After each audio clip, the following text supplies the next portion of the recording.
Good morning everybody.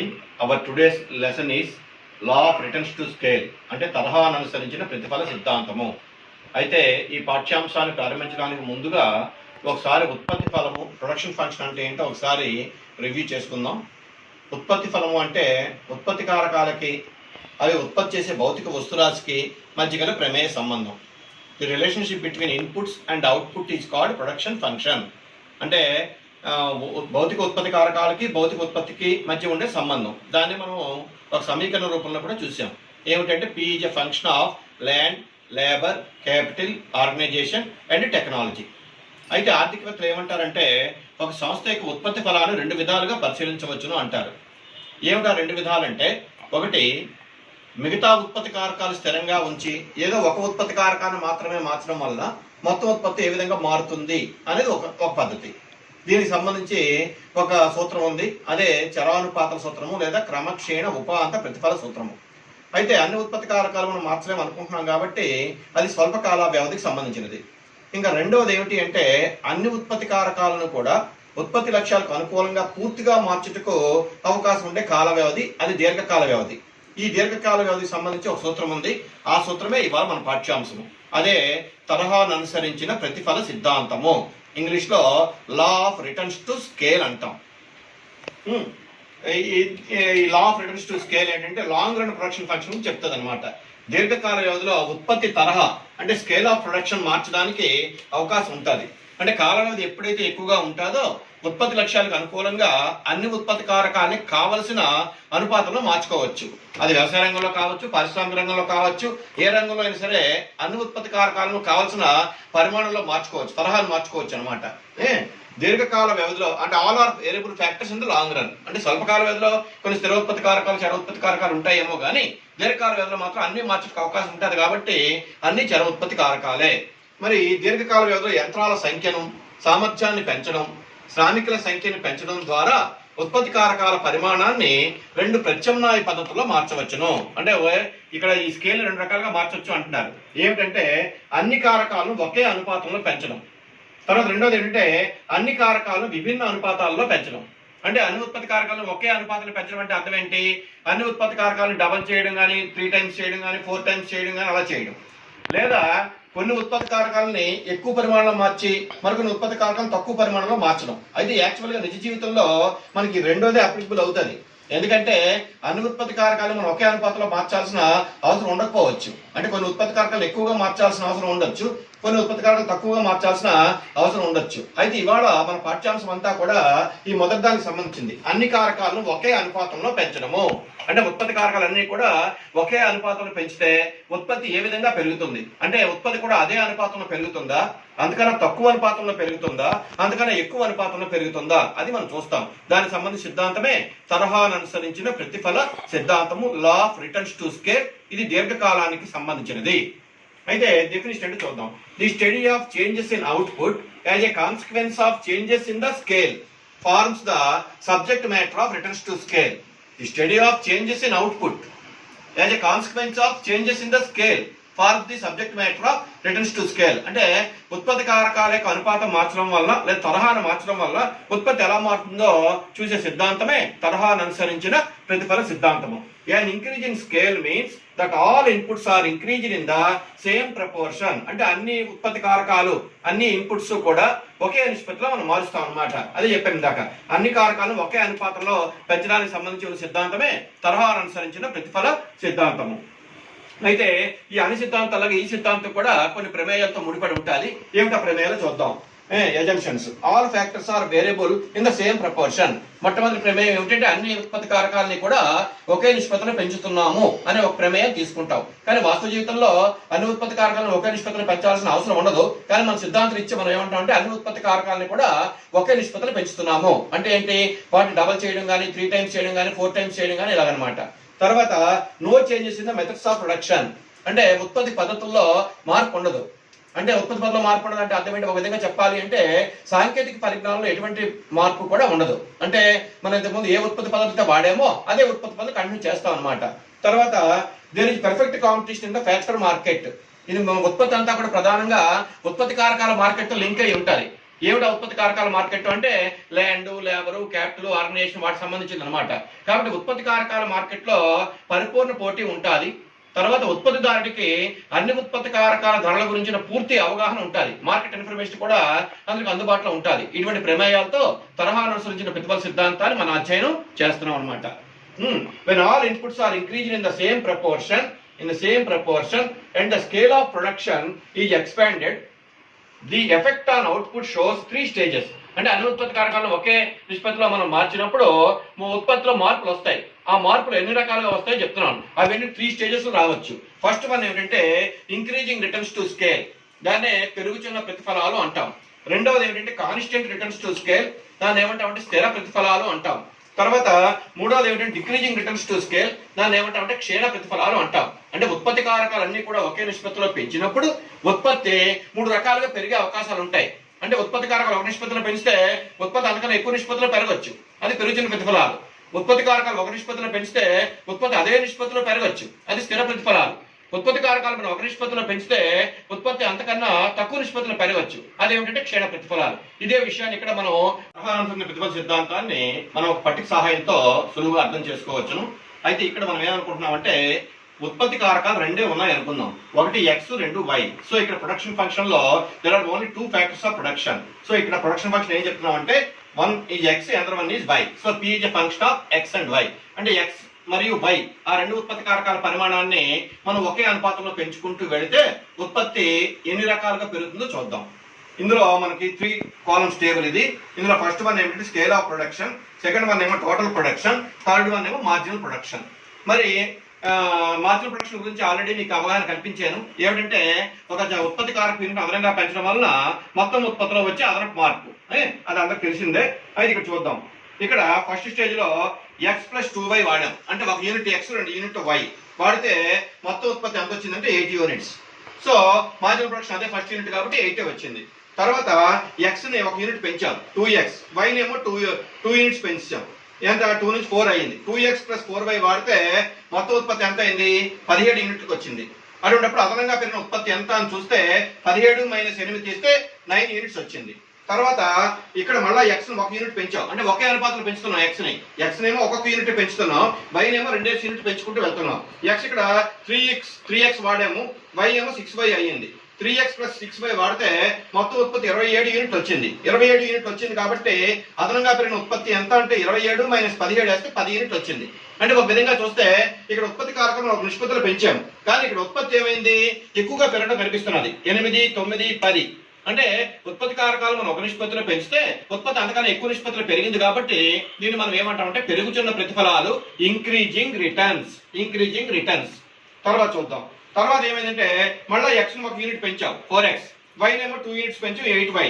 ఇప్పుడు ఎంత వచ్చింది అంటే 38 యూనిట్స్. అంటే ఇక్కడ అదనంగా ఎంత ఉత్పత్తి వచ్చింది అని చూస్తే 11 యూనిట్స్ వచ్చింది. తర్వాత ఎక్స్ ను మళ్ళీ 1 యూనిట్ పెంచాం 5x, వై నేమో 2 యూనిట్స్ పెంచాం 10y. So 5x plus 10y units వాడినప్పుడు మనకి ఎంత ఉత్పత్తి వచ్చింది అని మనం ఆలోచిస్తే 49 వచ్చింది. 49 వచ్చింది. అంటే ఇక్కడ ఏమవుతుంది అదనంగా మనం ఎక్స్ ని వైని పెంచడం వల్ల అదనంగా పెరిగిన ఉత్పత్తి ఎంత అని ఆలోచిస్తే 49 మైనస్ 38 ఈజ్ ఈక్వల్ 11.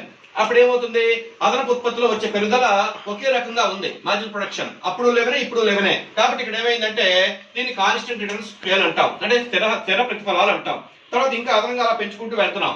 ఎక్స్ ని 1 యూనిట్ పెంచాం 6x, అలాగే వై 2 యూనిట్లు పెంచాం 12y. 6x ప్లస్ 12y వాడితే 59 యూనిట్స్ వచ్చింది మొత్తం ఉత్పత్తి. మరి అదనంగా ఎంత ఉత్పత్తి పెరిగింది అంటే 10 యూనిట్సే పెరిగింది. అదేవిధంగా ఎక్స్ ని ఇంకా మనం పెంచుకుంటూ వెళ్ళాం 7x ప్లస్ అదేవిధంగా వైని కూడా 14y వరకు చేస్తే మొత్తం ఉత్పత్తి 68 యూనిట్లు వచ్చింది. తర్వాత అదనపు ఉత్పత్తి ఉపాధి ఉత్పత్తి ఎంత వచ్చిందంటే 9 యూనిట్లు వచ్చింది. ఇలా చూస్తూ ఉంటే ఇక్కడ ఏమవుతుంది అదనంగా పెరిగే ఉత్పత్తి క్రమేణా తగ్గిపోతుంది. అంటే ఉత్పత్తి కారకాలు ఇక్కడ మనం ఒకే నిష్పత్తిలో పెంచుతున్నాం. ఏమిటి ఎక్స్ ను ఒక్కొక్కటి పెంచుకుంటూ వెళ్తున్నాం, వైనేమో 2 యూనిట్లు పెంచుకుంటూ వెళ్తున్నాం. కానీ ఇక్కడ ఉత్పత్తి అబ్జర్వ్ చేస్తే ఇక్కడ అదనపు ఉత్పత్తి ఏమో తగ్గిపోయింది. కాబట్టి దీన్ని ఏమంటామంటే క్షీణ ప్రతిఫలాలు, డిక్రీజింగ్ రిటర్న్స్ టు స్కేల్. ఈ విధంగా ఉత్పత్తి కారకాలని మనం ఒక నిష్పత్తిలో పెంచుకుంటూ వెళ్తే ఉత్పత్తి అంతకన్నా ఎక్కువ నిష్పత్తిలో పెరిగింది కాబట్టి దీన్ని ఇంక్రీజింగ్ రిటర్న్స్ అని, అంతకన్నా సేమ్ నిష్పత్తిలో పెరిగింది కాబట్టి దీని కాన్స్టెంట్ రిటర్న్స్ అని, తక్కువ నిష్పత్తిలో పెరిగింది కాబట్టి దీని డిక్రీజింగ్ రిటర్న్స్ లేదా క్షీణ ప్రతిఫలాలని అంటూ ఉంటాం అనమాట. ఈ విధంగా ఉత్పత్తి కారకాలు మనం ఒక అనుపాతంలో పెంచితే ఉత్పత్తి ఎప్పుడు కూడా అదే అనుపాతంలో పెరగాల రూల్ ఏమీ కూడా లేదు. ఒకసారి ఎక్కువ పెరగచ్చు, ఒకసారి తక్కువ పెరగచ్చు. మరి ఎక్కువ పెరుగుతుందా తక్కువ పెరుగుతుందా అని దేని బట్టి ఆధారపడుతుంది అంటే అది సంస్థ యొక్క నిర్వహణ సామర్థ్యం పైన, సంస్థ యొక్క సాంకేతిక పరిజ్ఞానం పైన, అనేక విషయాలపైన అది ఆధారపడుతూ ఉంటది అనమాట. ప్రతిఫల సిద్ధాంతాన్ని సమోత్పత్తి రేఖలు, దాన్ని ఈక్వల్ ప్రొడక్ట్ కర్వ్స్ అంటాము, లేదా ప్రొడక్షన్ డిఫరెన్స్ కర్వ్స్ అంటాము. వాటి సహాయంతో సులువుగా అర్థం చేసుకోవచ్చు. అయితే సమోత్పత్తి రేఖలు అవి ఏం చెప్తాయి అని, సమోత్పత్తి రేఖకు మంచి డెఫినేషన్ ఉంది. an equal product curve represents all those input combinations which are capable of producing the same level of output అంటారు. అంటే ఉత్పత్తిదారుడు రెండు ఉత్పత్తి కారకాల సహాయంతో ఉత్పత్తి చేస్తున్నప్పుడు, ఆ రెండు ఉత్పత్తి కారకాల సహాయంతో ఉత్పత్తి చేసినప్పుడు అతనికి వచ్చే ఉత్పత్తిని సూచించే రేఖే సమోత్పత్తి రేఖ. చూద్దాం. ఫర్ ఎగ్జాంపుల్ ఇది ఒక సమోత్పత్తి రేఖ, ఐసో అంటాం. ఐసో అంటే ఈక్వల్ అని, ఐసో అంటే ఐసో మీన్స్ ఈక్వల్, అందుకే వీటి ఈక్వల్ ప్రొడక్ట్ కర్వ్స్ అంటాం. ఇక్కడ మనం ఏం చేసామంటే ఓఎక్స్ అక్షంలోనేమో లేబరు, ఓవై అక్షంలో క్యాపిటల్ తీసుకున్నాం. అంటే ఏమిటి, ఇక్కడ ఉత్పత్తిదారుడు రెండు ఉత్పత్తి కారకాలు ఉపయోగించాడు, labour capital.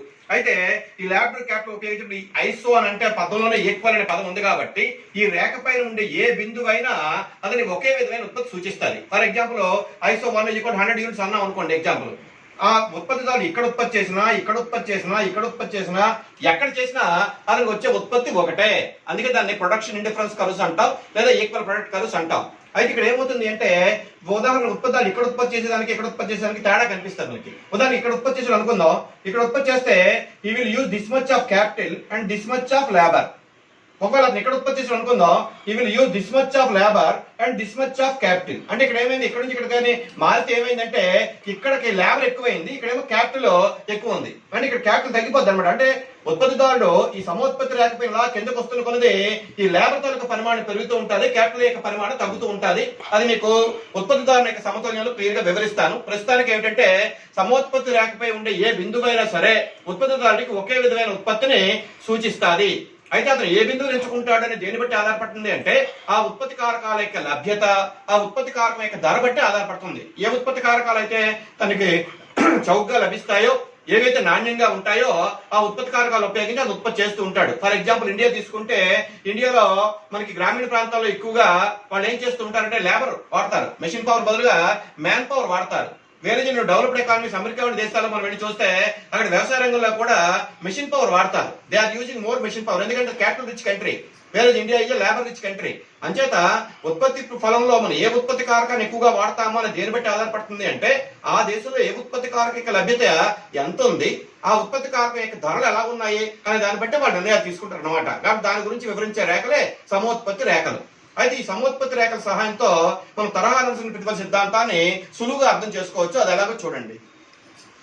Returns to scale with the help of equal product curves. An equal product curve represents all those input combinations which are capable of producing the same level of output. అనేక నిష్పత్తి చెప్తుండే ఒకే ఉత్పత్తి వస్తుంది అనమాట. Equal product curves are convex towards the origin. Equal product curves are always convex towards the origin. అంటే మూల బిందువుకి ఎప్పుడు కూడా ఇవి కుంభాకారంగా ఉంటాయి. అంటే అర్థం ఏంటంటే వ్యవస్థాపకుడు లేదా ఉద్యమదారుడు ఇటువైపు ఉత్పత్తి కారక యూనిట్ పెంచితే ఈ ఉత్పత్తి కారక యూనిట్ త్యాగం చేయాలి, కానీ ఆ త్యాగం చేసే రేటు క్రమేణా తగ్గిపోతూ ఉంటది అనమాట. అవన్నీ కూడా మన ఉత్పత్తి సమతుల్యం నేర్చుకుందాం. అయితే మొత్తం చెప్పేది ఏంటంటే సమోత్పత్తి రేఖలు లేదా ప్రొడక్షన్ ఇండిఫరెన్స్ కర్వ్స్, వీటిని ఐసోక్వాంట్స్ అంటాం. ఇవి ఎలా ఉంటాయంటే మూల బిందువుకి ఈ విధంగా కుంభాకారంగా ఉంటాయి, మూల బిందువు కుంభాకారంగా ఉంటాయి. దీన్ని అంటే ఈ సమోత్పత్తి రేఖల సహాయంతో మనం తరహానుసరణ ప్రతిఫల సిద్ధాంతం సులువుగా అర్థం చేసుకోవచ్చు. మరి పెరుగుతున్న ప్రతిఫలాలు, స్థిర ప్రతిఫలాలు, క్షీణ ప్రతిఫలాలు ఏంటో మనం చూసాం. పెరుగుతున్న ప్రతిఫలాలు అంటే ఏమనుకున్నాం, ఉత్పత్తిదారుడు లేదా వ్యవస్థాపకుడు ఉత్పత్తి కారకాలను ఏ నిష్పత్తిలో పెంచితే ఉత్పత్తి అంతకన్నా ఎక్కువ నిష్పత్తిలో పెరిగితే పెరుగుతున్న ప్రతిఫలాలు అన్నాం. అదే ఇక్కడ చూద్దాం. ఇంక్రీజింగ్ రిటర్న్స్ టు స్కేల్, పెరుగుతున్న ప్రతిఫలాలు. If the increase in all factors leads to a more than proportionate increase in output, more than proportionate increase in output, returns to scale are said to be increasing. When increasing returns to scale occur, the successive equal product curves will lie at decreasingly smaller distances along a straight line through the origin. అంటే ఇక్కడ ఏమవుతుంది, పెరుగుతున్న ప్రతిఫలాలు వచ్చినప్పుడు సమోత్పత్తి రేఖలో క్రమేణా దగ్గరగా వచ్చేస్తాయి. ఎందుకలా దగ్గరగా వస్తాయి, దాని అర్థం ఏంటి అంటే ఉత్పత్తిదారుడు తక్కువ ఉత్పత్తి కారకాలతో ఎక్కువ ఉత్పత్తి చేసే అవకాశాలు ఉంటాయి కాబట్టి ఈ సమోత్పత్తి రేఖలో దగ్గరగా వస్తాయి. ఫర్ ఎగ్జాంపుల్ ఇక్కడ ISO 1 అన్నాం, if indicates 100 units, ISO 2 200, ISO 3 300, ISO 4 400 అనుకుందాం. అనేటప్పుడు ఏమవుతుందంటే ఉదాహరణకి ఇక్కడ మొదటి బిందు చూడండి, ఇక్కడ 4 సమోత్పత్తి రేఖలు వేసాం, ఇక్కడ 3 లైన్స్ వేసాం PQR అని. ఇక్కడ ఇందులో తీసుకుంటే A నుంచి B కు ఉన్న దూరం, అలాగే B నుంచి C కు ఉన్న దూరము, C నుంచి D కు ఉన్న దూరము చూస్తే C నుంచి D కు ఉన్న దూరం తక్కువగా ఉంటుంది. B నుంచి C కు ఉన్న దూరం కన్నా ఇది తక్కువగా ఉంటుంది, దీనికన్నా ఇది ఇంకా తక్కువగా ఉంటుంది. అంటే అర్థం ఏంటి, ఇక్కడ CD is less than BC and BC is less than AB. అంటే దీని అర్థం ఏంటి, ఇక్కడ పెరుగుతున్న ప్రతిఫలాలు వస్తున్నాయి కాబట్టి ఉత్పత్తిదారుడు తక్కువ పరిమాణంలో ఉత్పత్తి కారకాలను పెంచినా అతనికి వచ్చే ఉత్పత్తి ఎక్కువగా ఉంటుంది. అంటే అది he will shift to the higher production difference curve వెళ్ళిపోతారు అనమాట. ఫర్ ఎగ్జాంపుల్ ఇక్కడ తీసుకున్నాం అనుకోండి, ఇక్కడ ఎంత పరిమాణంలో వాడుతున్నాడు అని చూస్తే this much of labour and this much of capital వాడుతున్నాడు. ఇక్కడ వెళ్తే this much of labour and this much of capital వాడుతున్నాడు. అటు ISO 2కి వెళ్ళాడు. ఒకవేళ ఇక్కడికి వెళ్ళేసరికి C బిందువుకి వెళ్ళేసరికి this much of labour and this much of capital వాడుతున్నాడు. అంటే ఇక్కడ ఏమవుతుంది, క్యాపిటల్ యొక్క పరిమాణము లేబర్ యొక్క పరిమాణం క్రమేణా తగ్గిపోతున్నది, కానీ వచ్చే ఉత్పత్తి మాత్రం సేమే. ఎందుకంటే ISO 1 100 అనుకున్నాం, ISO 2 200 అనుకున్నాం, ISO 3 300 అనుకున్నాం. అలా అనుకున్నప్పుడు ఏమవుతుందంటే అదనంగా 100 యూనిట్ ఉత్పత్తి చేయడానికి అతను అదనంగా ఉపయోగించే శ్రామికులు మరియు మూలధనం యొక్క పరిమాణాలు తక్కువగా ఉన్నాయి. అంటే ఎప్పుడైతే ఉత్పత్తిదారు తక్కువ ఉత్పత్తి కారకాలతో ఎక్కువ ఉత్పత్తి చేసే అవకాశం ఉందో దాన్ని మనం ఏమంటామంటే పెరుగుతున్న ప్రతిఫలాలు, ఇంక్రీజింగ్ రిటర్న్స్ అంటాం. ఇంకా రెండవది కాన్స్టెంట్ రిటర్న్స్ టు స్కేల్, దీన్నే స్థిర ప్రతిఫలాలు అంటాం. అది ఆల్రెడీ మనం ఇందాక చూసాం. స్థిర ప్రతిఫలాలు అంటే ఏంటి, ఉత్పత్తి కారకాలు మనం ఏ నిష్పత్తిలో మారుస్తామో లేదా ఏ అనుపాతంలో మారుస్తామో ఉత్పత్తి కూడా అదే అనుపాతంలో మారితే దాన్ని స్థిర ప్రతిఫలాలు అంటాం. అది ఇక్కడ మనం ఇందాక చూసాం. అంటే ఇక్కడ ఉత్పత్తి కారకం మనం ఒక నిష్పత్తిలో పెంచితే ఉత్పత్తి అదే నిష్పత్తిలో పెరిగింది, అలాంటప్పుడు స్థిర ప్రతిఫలాలు అంటాం. కాబట్టి ఇక్కడ ఏం చెప్తున్నాం, if we increase all the factors in a given proportion and the output increases in the same proportion, returns to scale are said to be constant. If we increase all the factors in a given proportion and the output also increases in the same proportion, then returns to scale is constant. అప్పుడు స్థిర ప్రతిఫలాలు వచ్చినట్టు లెక్క. In mathematics, the case of constant returns to scale is called linear and homogeneous production function. Mathematics లో ఈ constant returns ఒక పేరు ఉంది, దాన్ని linear and homogeneous production function అంటాం. అది ఏ విధంగా ఉంటుందో మీకు రేఖపట సాయంలో చూపిస్తాను, జాగ్రత్తగా అర్థం చేయండి. ప్రతిఫలాలు అంటే ఏంటంటే అర్థం, if you increase all the factors in a given proportion and output increases in the same proportion then return to scale is said to be constant అన్నాం. అంటే ఉత్పత్తి కారకాలు మనం ఏ నిష్పత్తిలో పెంచుతామో ఉత్పత్తి కూడా అదే నిష్పత్తిలో పెరిగితే వచ్చే ప్రతిఫలాల్ని స్థిర ప్రతిఫలాలు అంటాం. వీటిని కూడా మనం సమోత్పత్తి రేఖల సహాయంతో చూపించుకోవచ్చు. అయితే ఇక్కడ ఏమిటవుతుందంటే స్థిర ప్రతిఫలాలు వచ్చేటప్పుడు సమోత్పత్తి రేఖలు ఎప్పుడు కూడా సమాన దూరంలో ఉంటాయి. అంటే ISO 1కి, ISO 2కి, ISO 3కి, ISO 4కి ఉండే డిస్టెన్స్ ఈక్వల్ డిస్టెన్స్ గా ఉంటుంది. మనం ఈ రేఖాపటంలో OX అక్షంలో లేబర్ ని, OY అక్షంలో క్యాపిటల్ ని తీసుకున్నాం అనుకుందాం. తీసుకునేటప్పుడు ఇక్కడ 4 సమోత్పత్తి రేఖలు కనిపిస్తున్నాయి. ఇది ISO 1, ISO 2, ISO 3, ISO 4. ఇవన్నీ కూడా కాన్వెక్స్ టువర్డ్స్ ద ఆరిజిన్, మూల బిందువు కుంభాకారంగానే ఉన్నాయి. అయితే ఈ 3 మనం వేసాం లైన్స్ PQR అని, ఎందుకంటే టు షో ద డిఫరెన్సెస్, అంటే ఒక్కొక్క దాని గురించి తేడాలు చూపించడానికి వేసుకున్నాం మనం. అయితే ఇక్కడ ఏమవుతుంది అంటే ఈ ఉత్పత్తిదారుడు ఒక సమోత్పత్తి రేఖ నుంచి ఇంకో సమోత్పత్తి రేఖ వెళ్ళేటప్పుడు అతని ఉత్పత్తి పరిమాణం పెరుగుతూ ఉంటాయి. ఫర్ ఎగ్జాంపుల్ ISO 100, ISO 2 200, 300, 400 ఇలా అనుకోండి. అటువంటిప్పుడు ఏమవుతుందంటే ఉత్పత్తిదారుడు A నుంచి Bకి, B నుంచి Cకి, C నుంచి Dకి వెళ్ళేటప్పుడు ఉత్పత్తి కారకాలను ఒకే నిష్పత్తిలో పెంచుతున్నాడు. ఉత్పత్తి కూడా అదే నిష్పత్తిలో 100, 200, 300, 400 అలా పెరిగింది అనమాట. కాబట్టి స్థిర ప్రతిఫలాలు వచ్చినప్పుడు సమోత్పత్తి రేఖలు ఎప్పుడు కూడా సమాన దూరంలో ఉంటాయి. Equal products are equidistant from each other, ఒకదాని నుంచి ఒకటి సమాన దూరంలో ఉంటాయి. కాబట్టి విద్యార్థులకు జాగ్రత్తగా గమనించవలసింది ఏమిటంటే పెరుగుతున్న ప్రతిఫలాలు వచ్చినప్పుడు సమోత్పత్తి రేఖలు దగ్గరగా వచ్చేస్తాయి, కానీ స్థిర ప్రతిఫలాలు వచ్చినప్పుడు మాత్రం సమోత్పత్తి రేఖలు సమాన దూరంలో ఉంటాయి. They are equidistance from each other. ఇంకా మూడవది దాన్ని క్షీణ ప్రతిఫలాలు, డిక్రీజింగ్ రిటర్న్స్ టు స్కేల్ అంటాం. If the increase in all factors leads to a less than proportionate increase in output, returns to scale are said to be decreasing.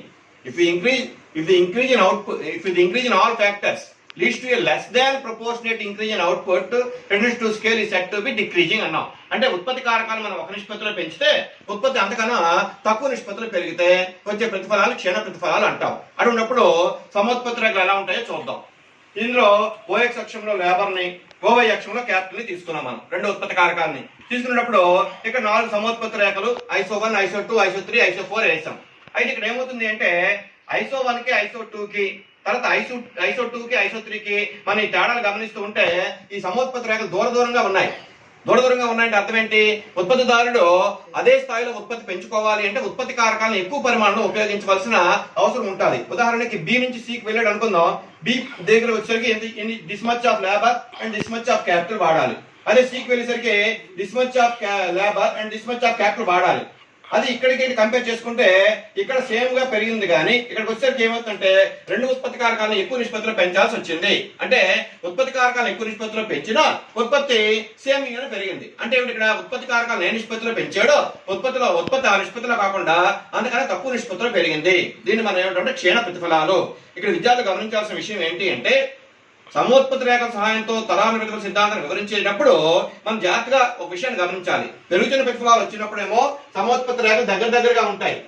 అదే స్థిర ప్రతిఫలాలు వచ్చినప్పుడేమో సమోత్పత్తి రేఖలు సమాన దూరంలో ఉంటాయి. అదే క్షీణ ప్రతిఫలాలు వచ్చినప్పుడు ఏంటంటే సమోత్పత్తి రేఖలు దూరంగా ఉంటాయి. అలా అర్థం ఏంటంటే దూరంగా ఉండడం అంటే అర్థం ఏంటంటే ఉత్పత్తిదారుడు ఎక్కువ ఉత్పత్తి కారకాలు ఉపయోగించుకొని చేసినా అతను వచ్చే ఉత్పత్తి అదే నిష్పత్తిలో పెరుగుతుంది, అందుకని తక్కువ నిష్పత్తిలో పెరుగుతుందని అర్థం. అయితే ఎందుకు మనకి పెరుగుతున్న ప్రతిఫలాలు వస్తాయి, ఎందుకు స్థిర ప్రతిఫలాలు వస్తాయి, ఎందుకు క్షీణ ప్రతిఫలాలు వస్తాయి చాలా మంది డౌట్ రావచ్చు. సాధారణంగా సంస్థ పెద్ద తరహాలో ఉత్పత్తి చేసినప్పుడు ఆ సంస్థకి పెరుగుతున్న ప్రతిఫలాలు వచ్చే అవకాశాలు ఉంటాయి. ఎందుకు వస్తాయి అంటే ఒకటి ఆ సంస్థ శ్రమ విభజన, డివిజన్ ఆఫ్ లేబర్ లేదా ప్రత్యేకీకరణ, స్పెషలైజేషన్ లాంటివి ప్రవేశపెట్టచ్చు. For example Vizag steel plant తీసుకుంటే అందులో ఎన్నో డిపార్ట్మెంట్స్ మనకు కనిపిస్తాయి. Purchase department, sales department, personnel department, finance department. అంటే ఎప్పుడైతే సంస్థ పరిమాణం పెరుగుతూ ఉన్నదో ఆటోమేటిక్ గా అక్కడ డివిజన్ ఆఫ్ లేబర్ ఉంటుంది. కొంతమంది కార్మికులు ప్రత్యేక నైపుణ్యాన్ని పొంది ఉంటారు, స్పెషలైజేషన్. దానివల్ల ఏమవుతుందంటే సంస్థ త్వరితగత నిర్ణయాలు తీసుకోవడానికి, ఎక్కువ పరిమాణంలో ఉత్పత్తి చేయడానికి అవకాశాలు ఉంటాయి. కాబట్టి పెరుగుతున్న ప్రతిఫలాలు రావడానికి కారణం ఏంటి అంటే economies of scale, both internal economies and external economies. Not only that division of labour and specialisation ఇవన్నీ కూడా ఉంటాయి. కాబట్టి పెరుగుతున్న ప్రతిఫలాలు అలాంటి వచ్చినప్పుడు ఏమవుతుందంటే సంస్థ మంచి లాభాల బాట నడుస్తుంది. తర్వాత కాన్స్టెంట్ రిటర్న్ స్కేల్, మరి ఇది ఒక విధంగా చెప్పాలని సిద్ధాంతం నుంచి నేర్చుకుంటాం, కానీ యాక్చువల్ గా ఇది పెద్దగా రాదు ఇది. ఎందుకంటే ఉత్పత్తి కారకాలు ఏ అనుపాతంలో పెంచుతామో ఉత్పత్తి కూడా అదే అనుపాతంలో పెరగడం అనేది సాధారణంగా అరుదుగా జరుగుతుంది. కానీ డిక్రీజింగ్ రిటర్న్స్ మాత్రం వస్తూ ఉంటాయి. సంస్థ యొక్క డిక్రీజింగ్ రిటర్న్స్ ఎప్పుడు వస్తాయి అంటే సంస్థ యొక్క పరిమాణం పెరిగినప్పుడు ఏమవుతుంది అంటే మేనేజ్మెంట్ కష్టం అవుతుంది, క్లిష్టతరం అవుతుంది. తర్వాత సకాలంలో నిర్ణయాలు తీసుకోవడం కూడా కొన్ని సందర్భాల్లో కష్టం అవుతూ ఉంటుంది. మరికొన్ని సందర్భాల్లో లేబర్ తో ప్రాబ్లమ్స్ వస్తూ ఉంటాయి. ఇలాగా డిసెకానమీస్ ఆఫ్ స్కేల్ వస్తాయి సంస్థ యొక్క పరిమాణం పెరుగుతున్న కొద్ది. అలాంటప్పుడు ఏమిటంటే సంస్థ క్షీణ ప్రతిఫలాల దశను కూడా ఎదుర్కోవచ్చు. అయితే సంస్థకి ఎప్పుడైనా ఒకటి ఆలోచించుకోవాలి మనం, పెరుగుతున్న ప్రతిఫలాలు వస్తే హ్యాపీయే, కారణం అంటే లాభాలు బాగా వస్తాయి. కాన్స్టెంట్ రిటర్న్స్ వచ్చినా కూడా పర్వాలేదు, ఎందుకంటే పెద్ద నష్టాలు ఏమి రావు అక్కడ. కానీ డిక్రీజింగ్ రిటర్న్స్ టు స్కేల్ ఈ దశ కానీ ఎక్కువ కాలం కానీ కొనసాగితే సంస్థ కొంతకాలానికి మూత పడక తప్పదు.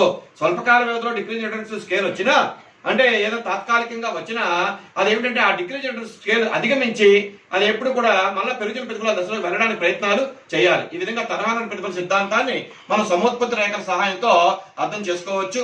అయితే ఈ ఉత్పత్తికి సంబంధించిన మరొక సిద్ధాంతం ఉంది, దాన్నే అది స్వల్పకాలానికి సంబంధించిన సిద్ధాంతము. దాన్ని మనం ఏమంటామంటే చరానుపాతల సూత్రము లేదా లా ఆఫ్ వేరియబుల్ ప్రపోర్షన్ లేదా లా ఆఫ్ డిమినిషింగ్ రిటర్న్స్ అంటాం మనం. అది తర్వాత పాఠ్యాంశం మనకి. అయితే విద్యార్థులకి నేను ఆల్మోస్ట్ మైక్రో ఎకనామిక్స్ లో వినియోగానికి, ఉత్పత్తికి, వినిమయానికి, పంపిణీకి సంబంధించిన అన్ని పాఠ్యాంశాలు కూడా నేను ప్రవేశపెడతాను. ఇవి డిగ్రీ విద్యార్థులకి, పీజీ విద్యార్థులకి, ఈవెన్ ఇంటర్మీడియట్ విద్యార్థులకు కూడా చాలా వరకు పనికొస్తాయి. తర్వాత నెట్ స్లెట్ రాసే వాళ్ళకి కోర్ సబ్జెక్ట్స్ పైన అంటే మైక్రో ఎకనామిక్స్ పైన, మైక్రో ఎకనామిక్స్ పైన పూర్తి కమాండ్ ఉండాలి. లేకపోతే వాళ్ళు నెట్ స్లెట్ లో సెలెక్ట్ అవ్వడం చాలా కష్టం. కాబట్టి ఎవరైతే అటువంటి అంటే ఆ ప్రయోజనం పొందాలనుకున్నారో వాళ్ళు తప్పనిసరిగా నా ఛానల్ సారథి రావ్ అనేది యూట్యూబ్ లో సబ్స్క్రైబ్ చేయండి.